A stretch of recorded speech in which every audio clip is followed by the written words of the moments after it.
What draws me to Yeah, what draws you to contact?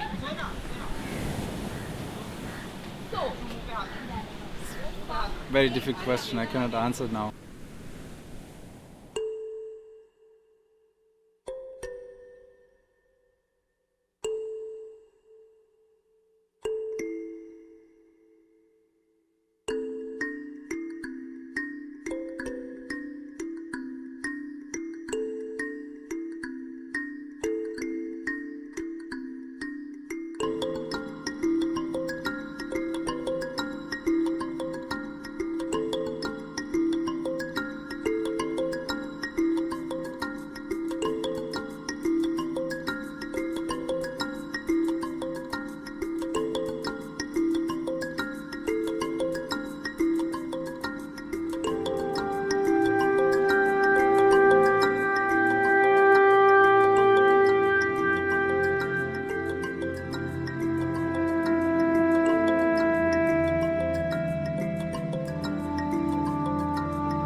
I've been teaching contact improvisation quite a bit in India in the last couple of years.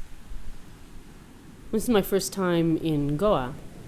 My main interest in teaching contact in India is, again, this cultural union, this cultural mess that happens by bringing these two together. Western principle of moving and investigating, and how it clashes and mixes and excites within the Indian culture. I was initially excited about that, and I continue to be excited about that. Well, it started like 4 years ago. It developed from itself. We were like friends from different countries, and we met in other contact festivals. And it happened so that we all traveled to India for different reasons in winter time. And we said, okay, let's do a jam. It's so nice, and let's do a jam on the beach.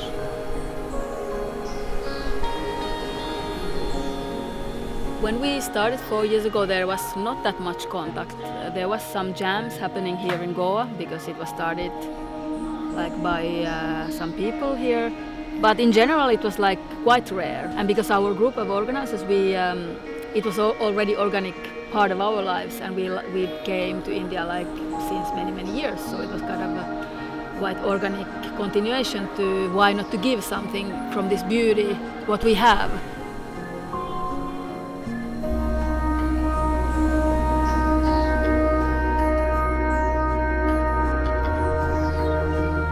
I was really fortunate to be introduced to contact improvisation very early.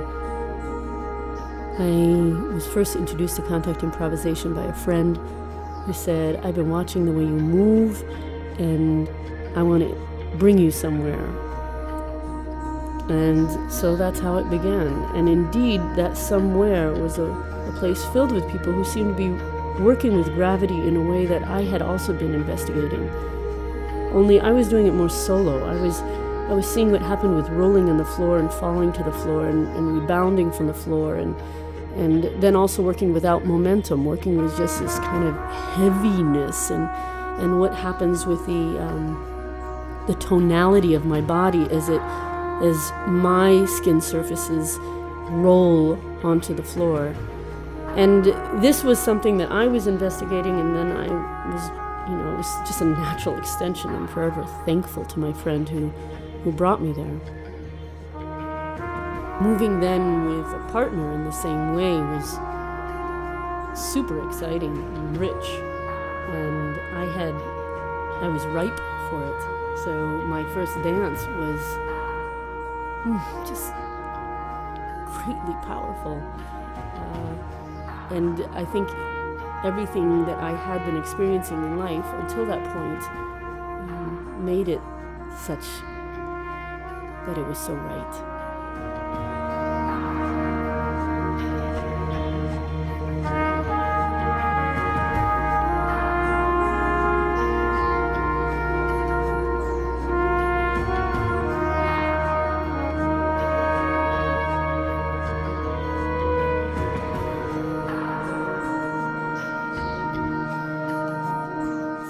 Brain thinking, but it's more my body thinking and doing the stuff. And also the technique, it's more, I would say, about certain principles or laws, like law of gravity, what I'm following. So it's not a similar technique than, let's say, in traditional dance where we do something in counts or doing certain movements, certain way. In contact is more that we are following, I would say principles and exploring.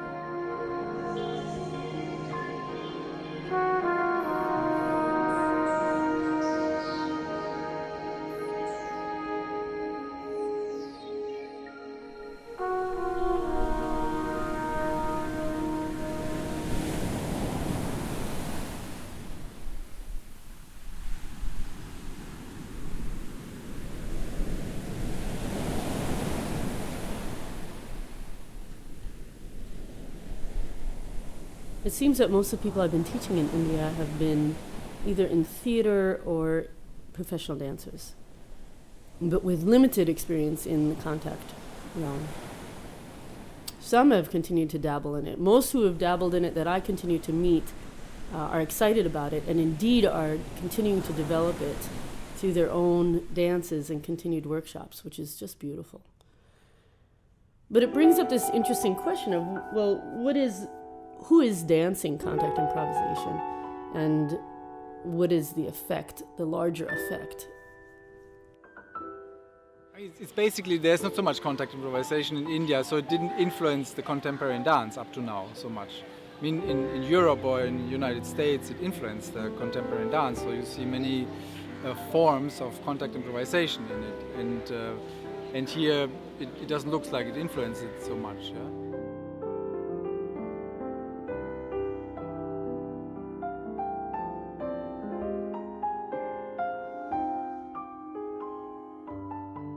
What I learned in contact is to let go, because sometimes what happens is so much work with the brain, like a lot of thinking, somehow it stops the way what we want to do with our bodies, because our bodies are always speaking to us.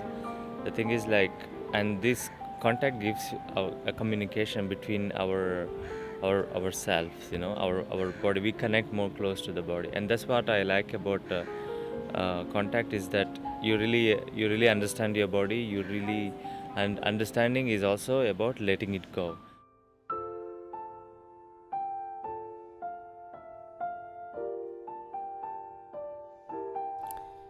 In India, again, it's been more of the performing artists that I've been meeting, and how it affects them in their chosen fields. Well, I guess we'll have to see. I know that it has had a huge effect in the West on choreography.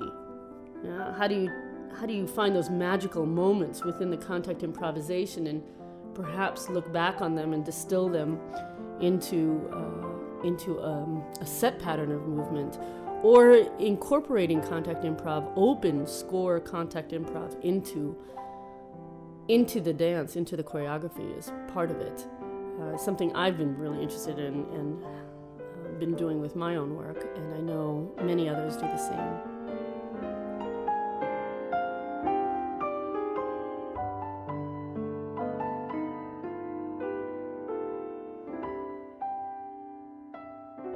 My interest is authentically what happens when I can help people who are interested in India understand what the principles of contact improvisation are, even sometimes with minimal demonstration.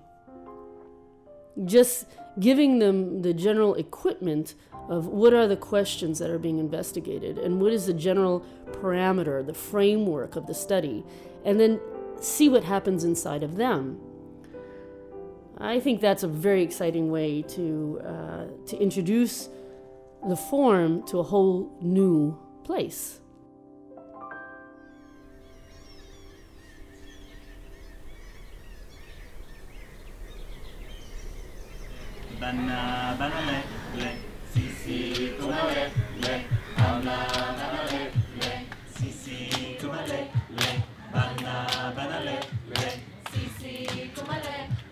I think just today I had this thought.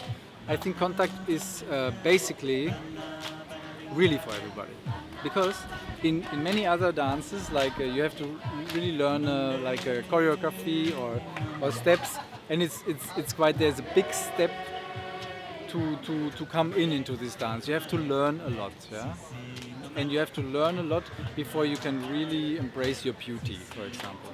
That you really can dance very beautiful and allow yourself to move beautifully. In contact improvisation, you can allow yourself to move beautifully after one day. Cultural borders is difficult to pass if person doesn't want to pass them. So both has to have commitment that we are going to pass some borders to meet. Then it can happen. Or not. For me, this form is about being sensitive, being listening, meeting, trusting, surrendering, being true to myself, and meeting the other person in the dance, also energetically, emotionally, and physically. If you ask me, is contact improvisation for everybody? I would say it's for everybody who's interested. Yeah?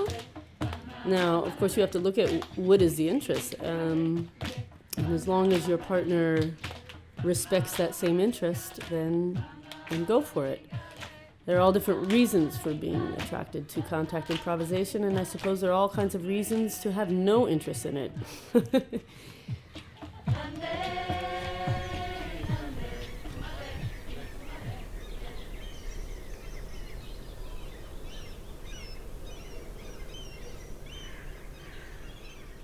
It seems to me, whether I'm teaching and dancing in Israel or India or Europe or the US, that there's kind of a commonality of what happens that seems to transcend borders when the principles are really understood.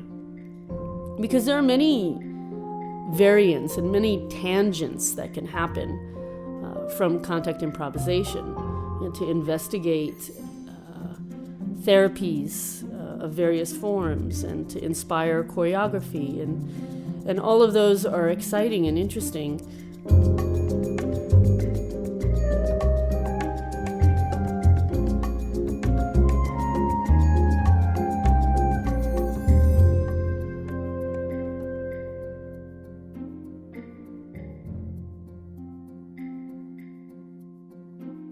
But at its core, it's just what it is, and that is a rich form in and of itself. What happens with raw communication within these principles and investigations of the possibilities therein. Within that, there's its own sense of humor and its own sense of intimacy and certainly incredible focus that again seems to transcend borders, which I find really interesting and worthy of further investigation.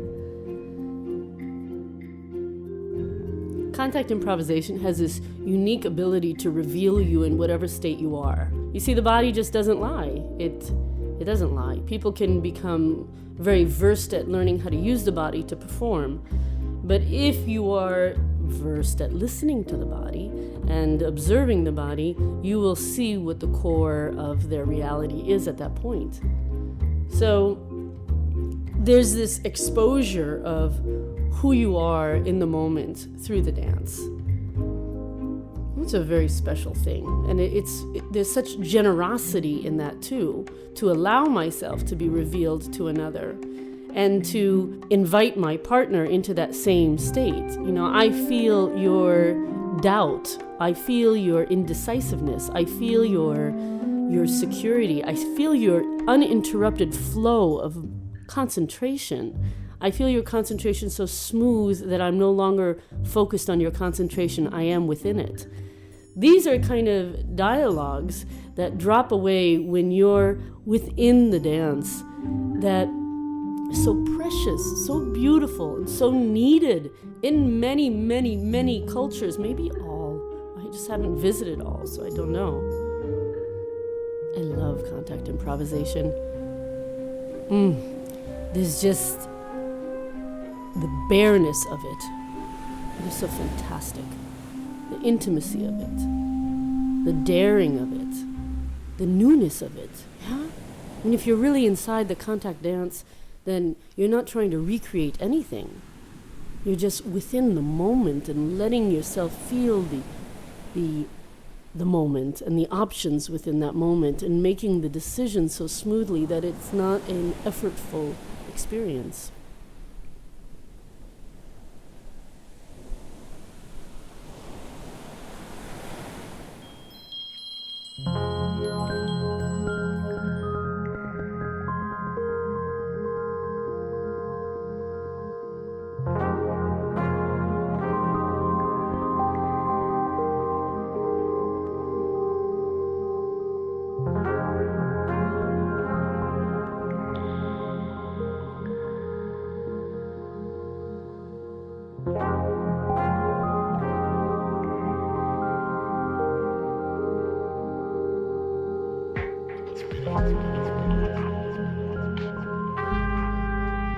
Touch, skin-to-skin touch, is a very revealing experience.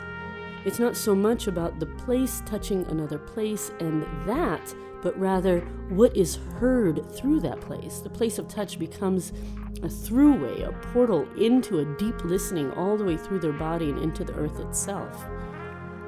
So that becomes in a way more intimate, and in another way perhaps less about how I am touching you and more about what I am experiencing within that touch, what I'm learning, what is the evolving moment of information through that touch. And how do I do that in a culture that, publicly at least, has very little touch? I mean, there's all this beautiful man-to-man touch in India. I really love seeing it. Just great. Arms around each other, hugs, holding hands. It's gorgeous, it's beautiful, and it seems really natural. But other than that, I haven't really seen a lot of casual touch in public. Not much at all. And so I'm really aware of that. In fact, I remember teaching one of the first workshops I taught. It was in Bangalore, and one of the dancers, who's a beautiful dancer, said, I've never touched a woman, outside of intimacy. I like how I responded. What I said was, it is not a prerequisite for the form. You do not need to dance with the opposite sex in order for it to be contact, not at all. So if you choose to explore that, so be it, but let it be about the dance. And if you choose not to explore that, that's absolutely fine. And I think that's in alignment, again, with my interest not to change a culture, but to see how it evolves within the culture. And that's what I'm so excited about. I don't divide verbal on non-verbal conversation. For me, important meeting. If it happened by verbal tools, super. If it doesn't have verbal tools but can be done by movement, super. In Indian culture, it's not so normal to touch each other or being in physical contact, and it's always or very often related to sexuality. But in my opinion and how I see it, is like just a part of humanity, and the touch shouldn't be that much related to only sexuality, because it's like a lot about humanity and care and support, and it's normal.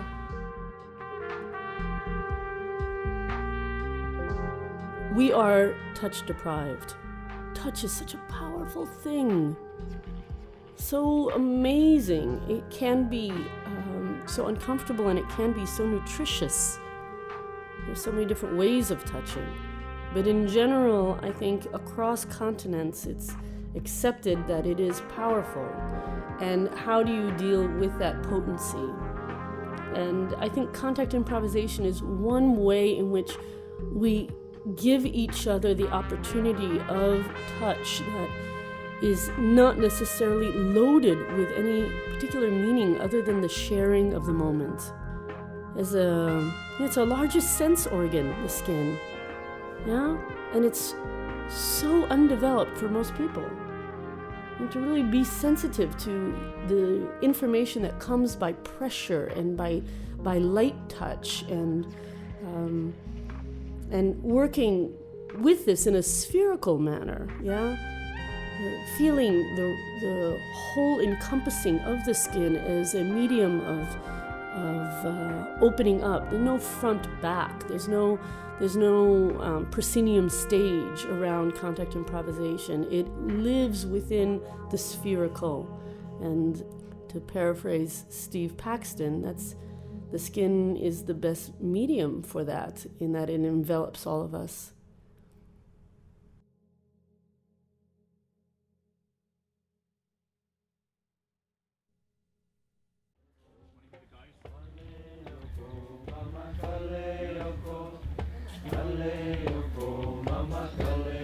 The fact that there was a scholarship program was one of the main reasons what made me come here.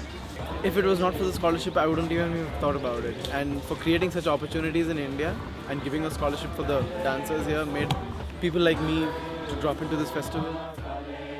The scholarship program, which actually has a very focused intention around the same thing, is how can we create these conversations integrated into our own dancing, into our own, and to basically enrich what we have with contact. What I liked about this festival and what I'm really taking back with me is with teachers like Angela and with Irene and Johan. The way they describe the techniques of contact is through pure visualization. So rather than saying, all right, now you will drop completely back and fall from your pelvis and make sure that your back is supple but straight, just imagine that you are a ripened coconut and you're just going to drop from a tree. I think contact is probably the only form where as soon as you get into the space, you drop your inhibitions completely and you at no point feel judged or watched or critiqued. I think it teaches you to trust and it teaches you to be open to receiving and giving, and it teaches you to be free. Sometimes the energy that you meet, that you have with somebody is more giving, like you want to just give them, follow them. Sometimes you're looking for somebody to follow you or give you. Sometimes it's a conversation, it's a true conversation. Like I said, when you start communicating with people on such a completely non-verbal level, then it's something that always sticks with you. It's something that you will always carry with you. I think this joy exists in life and in dance and in me and in contact. It's not contact give me joy, it's my joy enjoying contact. And we also can play. This. Ladies space! So pause, super, posa! Stop! Ba-da-bam. Walk and look at me. You never see this person come up behind you, but he and she is already sending you something good.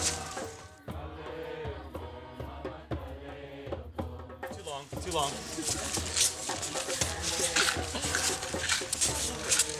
You might have to walk closer to people to give things away.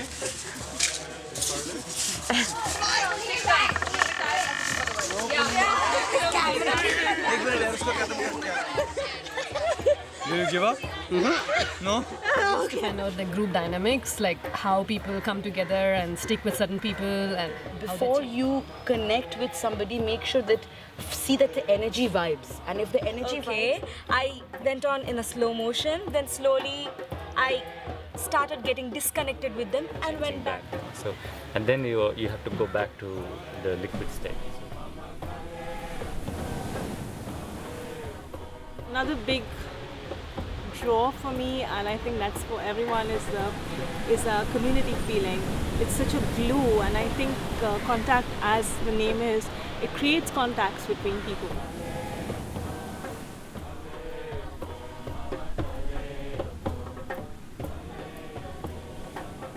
What is it like to be at home in the mystery of the next moment?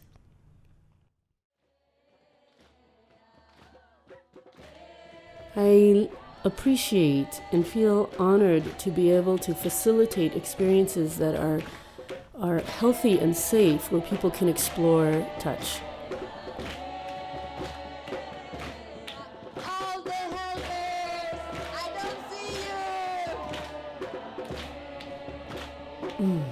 Touch within the contact improvisation. And again, there are so many tangents it can go off on that are valid in and of themselves. But just to be clear on what is it that I am teaching and what is it that I am helping to facilitate. And at this point, I've been very interested in understanding the principles and seeing what people do with that. But I have a lot of respect for people who take it on the other venues.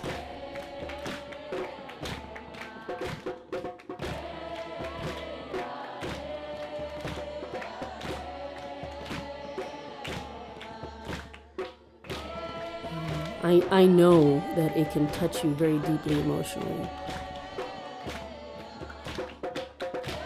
And in other ways too.